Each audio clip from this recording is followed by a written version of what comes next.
Order! Order! You are an incorrigible delinquent at times. Behave yourself, man!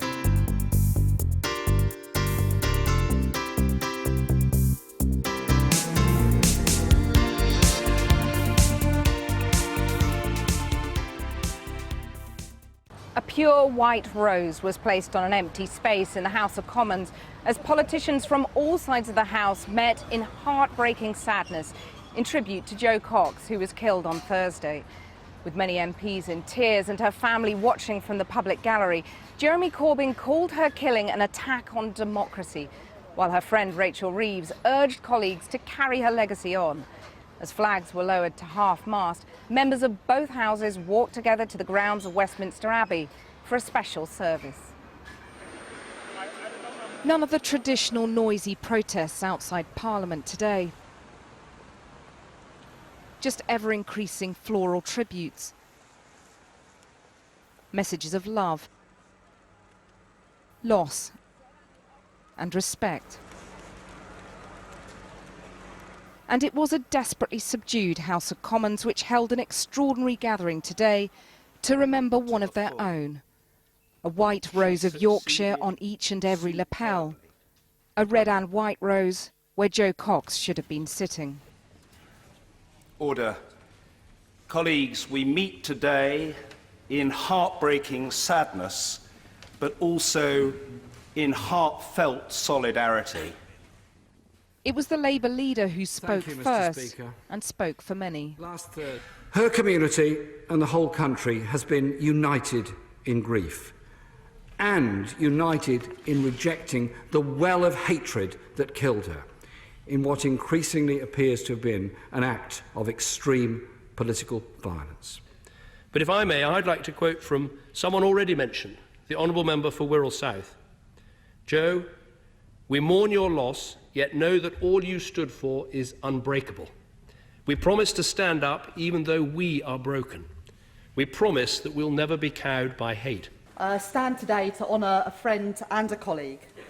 Sentiments echoed by Jo's close friend Rachel Reeves, who spoke with the eloquence of raw grief to urge colleagues to take on the late MP's mantle. She died doing the job that she loved, in the place that she loved, representing the people that she loved. Her mum and dad said to me that Jo wouldn't have changed a thing. She lived the life that she wanted to live. And yet, in her mum's words, she had so much more that she could have done. Jo's husband, Brendan, her two young children and parents held hands as MPs contemplated the heartbreak of a little girl and boy growing up without a mother. But last, let me say this. Batley and Spen will go on to elect a new MP. But no one can replace their mother. They told of a family which took precedence over long days at Westminster. Long after she had her son, she came to give me one of those regular briefings, and of course the baby came too. And I remember it because she literally didn't stop kissing him all the way through the meeting. And when she had her daughter, she was still there for the women who were trying to become candidates, texting them support, phoning to commiserate if they didn't make it, urging them to try again. And it was that compassion which informed her work. She always said to me emphatically that her children were her priority above everything. But there was no dividing line between Jo's maternal heart and her great political heart. Nowhere more so than in Syria, where she campaigned for Britain and the world to do more to end the suffering. Let me begin by saying again Jo's own words. Who can blame desperate parents for wanting to escape the horror that their families are experiencing? Children are being killed on their way to school. 1 in 3 children have grown up knowing nothing but fear and war. Those children have been exposed to things no child should ever witness. And I know that I would risk life and limb to get my 2 precious babies out of that hellhole. There were many tears, but also fond memories of a woman who was as determined as she was sensitive. She could also make herself a right royal pain in the backside if she profoundly disagreed with you, a lesson that far too many political leaders learnt too late and to their cost. And he reflected on Jo's years influencing Peter Mandelson when she headed Oxfam's Brussels office at a young age. He had to quickly adapt his approach. And as friends and political foes echoed each other in their sorrow, it was her own words they kept returning to. Those words from Jo's maiden speech must therefore truly ring out today. We are far more united and have far more in common with each other than the things that divide us. As if to illustrate the point, MPs from all parties rose to their feet to pay tribute. She was Labour to her fingertips, but restlessly dismissive of party political manoeuvring, which she saw as a barrier to progress. Making common cause with a crusty old Tory, she and I became co-chairs of the all-party Friends of Syria. And she was brave. This was a Commons stunned into an unprecedented tenderness. Jo Cox, we love you, we salute you, and we shall never forget you. The usual niceties of parliamentary business still had to be observed, but there was nothing usual about this debate. There is a tributes motion, and I have to put the question, but I hope that when I do so, it will attract the loudest unified response in the history of this House. The question is that this House has considered the matter of tributes to Jo Cox. As many as are of that opinion say aye. Aye. Most unusual too was the roar of applause. Sound and fury signifying something. A determination perhaps to honour a remarkable woman by healing deep divisions in our democracy. Well, both David Cameron and Jeremy Corbyn also paid tribute to Bernard Kenny, the 77-year-old pensioner who was stabbed in the stomach as he tried to save Jo Cox. Thousands of people have signed a petition calling for him to be honoured for his bravery. Our Home Affairs correspondent Darshna Soni is in Birstall now. Darshna. Well, as MPs in Westminster paid their tributes today, Jo Cox's constituents here continue to leave theirs.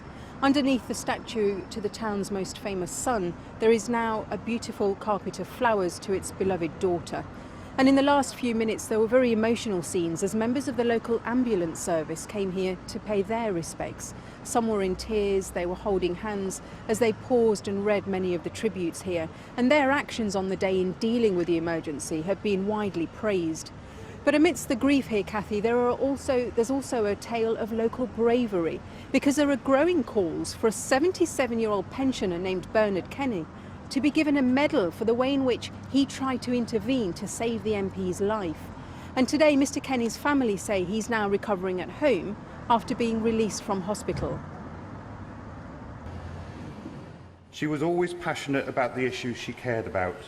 And she had a vision of a world better than the one which has taken her from us. And with her death, we have lost a powerful advocate. As MPs paid their tributes today, here in Birstall, Jo Cox's constituents continue to reflect on their loss. You just explain as best you can, because she's only 6. And for it to happen on your own doorstep, it's just unbelievable. When you actually come here, and you're sitting here, and it's like a normal day, and you think, how could something like that happen? You can't take it in, can you? You just cannot take in those feelings. Mrs. Cox died outside the local library last Thursday. The road now reopened, but things still a long way from back to normal. But amid the sadness, a story of local bravery. There are growing calls for 77-year-old Bernard Kenny, a former miner, to be awarded a George Cross for trying to save the MP. Mr. Kenny was stabbed in the stomach as he tried to intervene. He was discharged from hospital today. I want to thank the heroes who tried to intervene. And let me join the Leader of the Opposition in his moving words in praising Bernard Kenny and all those who tried to save her. Colin Frith is a dance teacher who gave first aid to Mr. Kenny. You know, in that situation, you don't have time to think how you're going to react, and the fact that the first thing he thought of doing was to go and help or to try and stop this man just shows bravery, and I just think his actions themselves were very heroic. Mr. Kenny's family have thanked well-wishers and also praised the actions of the emergency services. The pensioner happens to share a birthday with Jo Cox. This Wednesday, she would have turned 42. Commemorations are being planned across the world to mark the day. Darshna Soni, Channel 4 News, Birstall. But let's go back to Cathy now, in Westminster. By the MP Jess Phillips, who is a close friend of Jo Cox, who was elected at the same time as her. Also with me is the Conservative MP Bernard Jenkin, who wants Britain to leave the EU, and Labour's former Director of Communications, Alistair Campbell, who's from the Remain camp. Jess first, it was an incredible moment, wasn't it, in the Commons? Tell us how it struck you. I mean, it was very difficult to sit through with Jo's children and her husband and her mum and dad and her sister watching over us, remaining completely composed throughout. I hope never to see the Commons like that again. And the moment when we all erupted into applause for our friend Jo was a very, very special moment.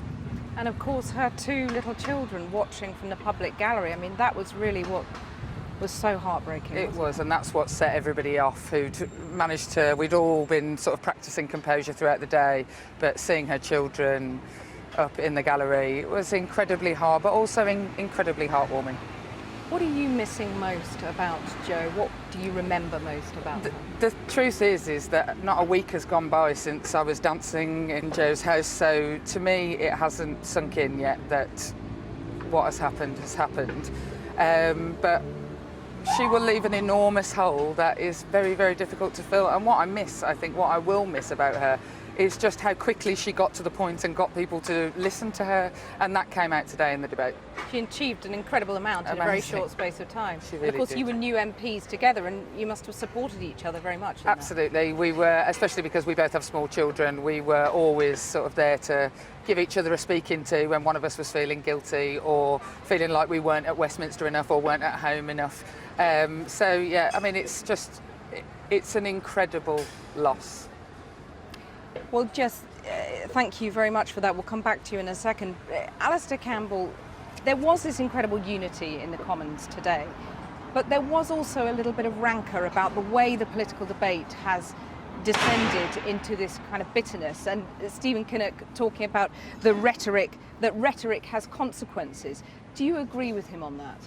I do agree with him. I don't think Stephen was saying that, as it were, Jo Cox was killed by the referendum campaign, but I do think that rhetoric has consequences, and I think that there was something happening within the campaign that was becoming really unpleasant. I think partly it was because in Bernard's party that there was people who we normally see as being friends and colleagues were really sort of at each other. Now, I don't think we should overstate it, and I do think this is a massive decision that we're taking, and people feel very, very passionate on both sides, but I think what's happened, and I do think Nigel Farage has a lot of responsibility for this, is that certain forces have been unleashed, and I think that people feel more able to say things in public that normally we would just not allow them to be said. And you know, people call it political correctness not gone mad. It's not. It's actually about what we are as a civilised society. Let me put that to Bernard Jenkin. Forces have been unleashed here, and the Brexit campaign as a whole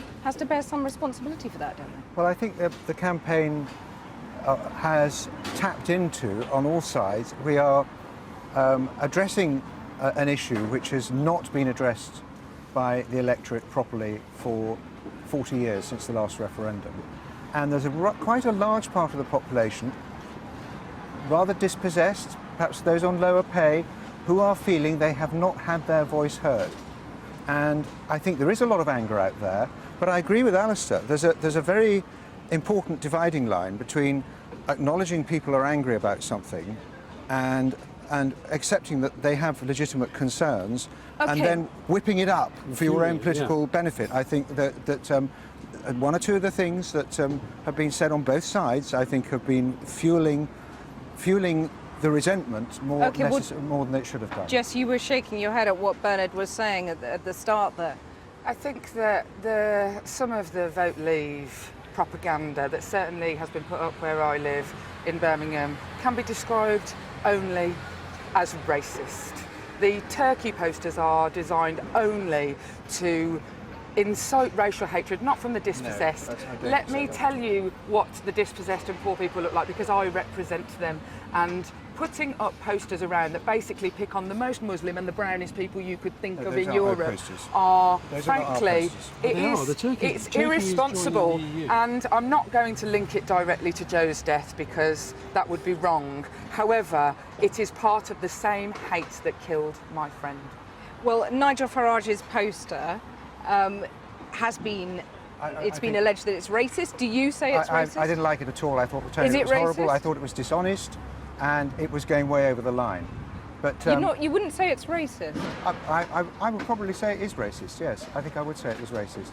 But the argument about Turkey is legitimate. Nobody's saying there's going to be another referendum before Turkey joins the EU. Turkey is joining the EU is a statement not true, designed to generate we're spending money in Turkey to help them align ready to join the EU. There is not going to be another referendum if we're still in the EU and Turkey is joining the EU in 10 or 20 years' time.